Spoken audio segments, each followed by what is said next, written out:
When the narrative hides the truth, every empire in history has had a moment where a single choice reshaped its destiny. Sometimes it was a war lost, a leader dethroned, or a decision made under the illusion of invincibility. And basketball, as much as it feels like pure entertainment, isn't that different. The NBA has built dynasties, crowned legends, and delivered some of the most unforgettable spectacles in sports. But beneath the highlights, the trophies, and the endless debates, there are cracks. Mistakes so profound that they didn't just cost a team a season. They altered the trajectory of entire generations of fans, players, and franchises. The beauty of the NBA is that it's more than a league, it's a global empire. It defines eras, shapes culture, and even influences economics. But like every empire, it carries decisions that will forever haunt its history. These mistakes are not always about missed shots, failed plays, or even bad contracts. They're deeper. They're cultural, psychological, and systemic. They're the myths we believed, the narratives we accepted, and the illusions we carried as truth. And when you start to see them clearly, you realize how much they've shaped the way we all talk about greatness. Think about how the stories of this game are told. We celebrate the new. We glorify the moment, and we rarely pause to question the lens through which we see the sport.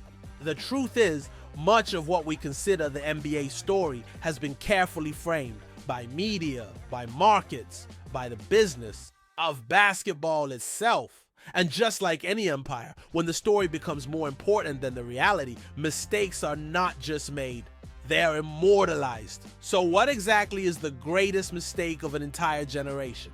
It's not one single injury, not one single draft pick, not one failed super team. It's something much larger. It's the way entire decades of the NBA were shaped by illusions. Illusions that fans embraced, analysts repeated, and the league itself benefited from.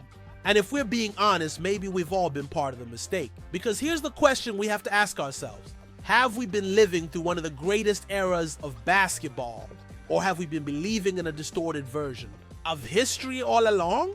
The weight of recency bias. Every fan loves to believe they are witnessing the peak of the sport, that what they are seeing today is the greatest it has ever been. But this is where one of the most powerful psychological traps comes in. The recency bias. It's the tendency to place more value on what we see now and dismiss what came before as outdated, slower, or somehow less impressive. It's why debates like Giannis versus Shaq become so heated. Giannis, with his freakish athleticism and relentless drive, has been compared to the most dominant big man the league has ever seen. But when you pull back and look at Shaq's finals averages, his sheer presence in the paint, and the way teams were forced to reinvent their defenses just to deal with him, you realize the comparison isn't as straightforward as it first sounds. Or take Curry versus Magic.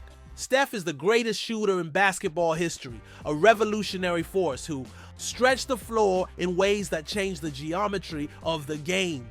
Magic, on the other hand, was a 6.9 point guard who orchestrated Showtime and won 5 championships in an era where his position didn't even exist in the way he played it. But when younger fans see Curry dropping 40-foot threes, the memory of Magic's dominance begins to feel distant.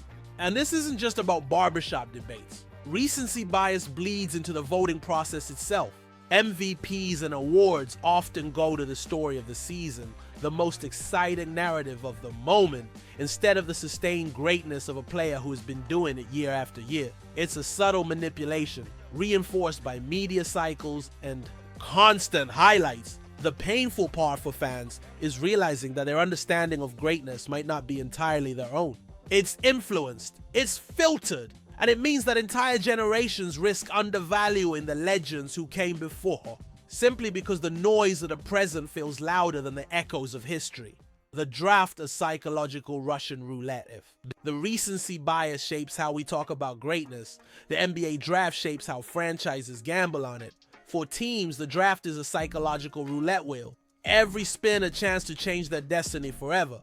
But the truth is, most of the time, those spins end in heartbreak. The dream of finding the next Jordan has haunted general managers for decades. Every athletic guard with a strong vertical leap has at some point been sold as the heir to his airness. And this obsession has created disaster after disaster. Because instead of drafting for fit or development or actual skill, franchises often draft for narrative. They draft for the story they want to sell to their fans. The statistics are brutal. A significant percentage of lottery picks never even become long-term starters. They're labeled busts, shipped around the league, or out within a few seasons. And the financial consequences are staggering. Rookie deals worth tens of millions. Wasted cap space, wasted years. Nothing illustrates this better than the 2003 NBA draft. LeBron James was a lock at number 1. But at number 2, the Detroit Pistons selected Darko Milicic, passing on Carmelo Anthony, Chris Bosh, and Dwayne Wade. Darko became the face of squandered potential, a symbol of how one misguided decision can haunt a franchise for decades. The tragedy is that these so-called busts are rarely failures of talent alone. Many are victims of impossible expectations, unstable franchises, or being drafted into systems that never fit their skills. But in the eyes of fans and history, they become cautionary tales. Proof that chasing illusions is the surest way to get lost. Blind belief in super teams. If the draft is a gamble on the unknown, super teams are a gamble on certainty. Or at least that's how they're sold. The logic feels simple. Collect as many stars as possible and the titles will follow. But what history has shown us is that the pursuit of super teams is often one of the league's most dangerous illusions. The perfect example is the 2013 Los Angeles Lakers. Kobe Bryant, Steve Nash, Dwight Howard, and Paul Gasol, a roster that looked unstoppable on paper, but the reality was anything but. Injuries, clashing egos, and declining athleticism turned the so-called super team into a forgettable chapter. Or consider the Brooklyn Nets of 2021. Kevin Durant, Kyrie Irving, James Harden, 3 of the most talented scorers of their generation. Yet in 3 years together, they never even reached the finals. The sunk cost fallacy kept them alive longer than they should have been, franchises refusing to accept failure because the investment had been too large to admit defeat. And yet, while these projects crumbled, it was the underdogs who thrived. The 2011 Dallas Mavericks, led by Dirk Nowitzki, took down LeBron, Wade, and Bosh in one of the greatest finals upsets ever. The 2023 Miami Heat, an 8th seed with no true superstar outside of Jimmy Butler, stormed their way to the finals. The lesson is clear. Super teams promise inevitability, but basketball has always resisted shortcuts. Championships are won through chemistry, resilience, and trust, not simply the addition of names on a roster. And every time a super team collapses, the illusion becomes harder to defend. The invisible impact of injuries. Some mistakes are born of psychology, others of economics.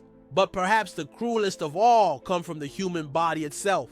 Injuries have shaped the NBA more than any trade, draft pick, or narrative ever could. Derrick Rose is the face of this reality. The youngest MVP in league history, a player whose explosiveness seemed almost superhuman. And yet, one torn ACL in 2012 shifted his career forever. For fans, it wasn't just watching a star fall, it was watching the future of the league evaporate. In real time, the narrative around Rose became one of fragility, of what could have been. But the truth is far more complex. His body wasn't weak. It was overworked, pushed to limits that even elite physiology couldn't sustain. Science tells us that stress hormones like cortisol can sabotage performance under pressure, leaving players unable to control their own bodies in clutch moments. And Rose is not alone. Grant Hill, Penny Hardaway, Brandon Roy, careers that could have rewritten the record books were instead cut short. Each injury didn't just rob the player, it robbed fans, robbed cities, and robbed the league of futures we'll never know. Injuries are the cruelest reminder that the NBA is not just about talent or willpower, it's about fragility. And when bodies fail, narratives collapse with them. The cultural era of devaluing small franchises. Beyond drafts, beyond injuries, beyond super teams, lies one of the NBA's deepest cultural mistakes. Its treatment of small market franchises. For decades, the league has catered to large markets, prioritizing their exposure and shaping narratives that elevate their stars above all others. Take the Sacramento Kings of the early 2000s, Chris Webber, Vlade Divac, Mike Bibby, one of the most entertaining teams of their era. They battled the Lakers in legendary playoff series, yet history often brushes them aside as a footnote, or the Milwaukee Bucks before Giannis. Despite decades of solid basketball and even Kareem Abdul-Jabbar's presence in the 70s, they remain nearly invisible in national conversations. It wasn't until Giannis forced the world to look that Milwaukee earned its respect. This is the halo effect in action. A superstar in New York or Los Angeles will always receive more recognition than an equally talented player in New Orleans or Portland.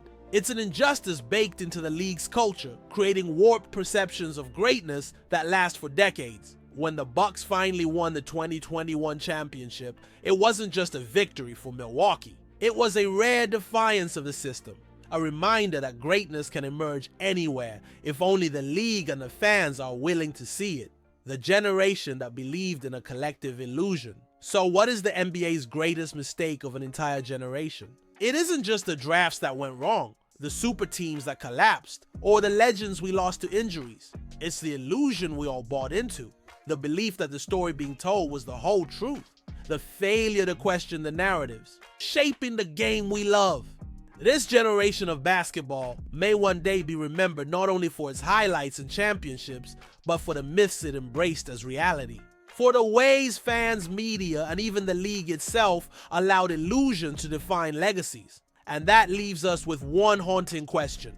If we don't challenge the narratives of today, what illusions will the next generation inherit? If you want to dive deeper into how one single injury forever changed the course of NBA history, click here to watch our next story. Because this wasn't just a game, it changed the league.